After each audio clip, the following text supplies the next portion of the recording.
Еха! Това ли е училището? Голямо е. Малко ме е страх, ами ако не се е справил. Спокойно, и аз бях така първия ден, но тук бързо свикваш. Учителите помагат, а и всички сме били нови някога. А трудно ли е? Ще мога ли да уча добре?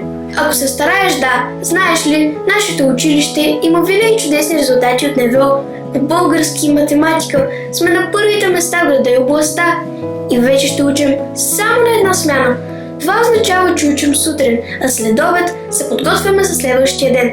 И имаме клубове по интереси.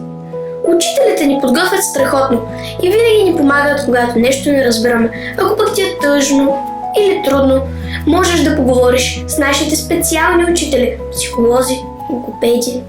Значи, мога да стана много умен? Абсолютно. Тук всички имаме шанс да успеем. Еха! Това какво е? Изглежда като лаборатория от филм. Това е нашия STEM център. Тук учим чрез опити и технологии. Имаме и специални кабинети по химия, биология, физика. Правим съвсем истински неща, а не само четем от учебника. Имаме и кабинети по история и география, по изобразително изкуство, компютърни кабинети. И кабинет по музика си имаме. Знаеш ли колко много инструменти има? А в библиотеката можеш да откриеш нови светове, книгите. Значи, мога да бъда и учен, и откривател, и артист? Точно така. Тук откриваш какво обичаш. А какво ще правя, когато съм гладен? Ето виж, в училище има стол шарен, чист и уютен. Готвят вкусно и винаги има топла храна. Така имаш сили за учене и игри. Добре, това ми харесва.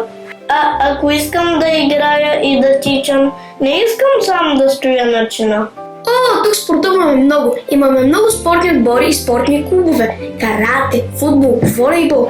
Печелим състезания и турнири. Участваме в различни надпревари между училищата в града, областта. Тук се учим да бъдем отбор, да се подкрепяме и да не се отказваме. Значи, мога да стана шампион? Защо не? Всичко започва от първата стъпка. А ако искам да правя нещо различно след часовете, ако обичам да рисувам или танцувам? Точно за това имаме много клубове по интереси. Театрални, музикални, спортни, математически, компютри, лего и роботика.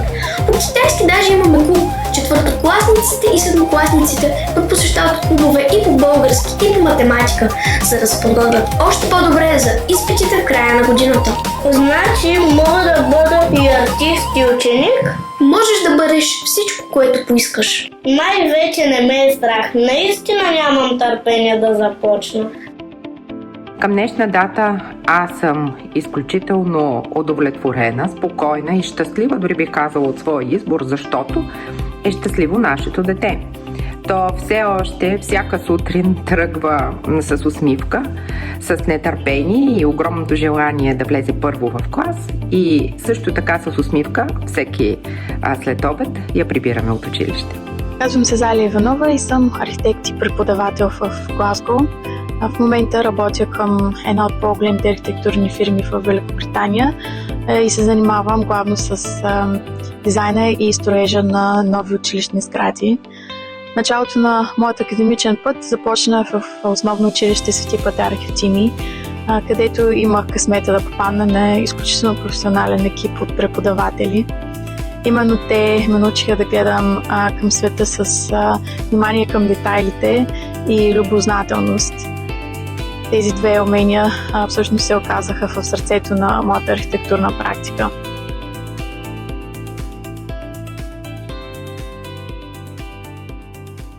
Преди четвърт век за първи път прекрачих прага на училището като баща на първокласник.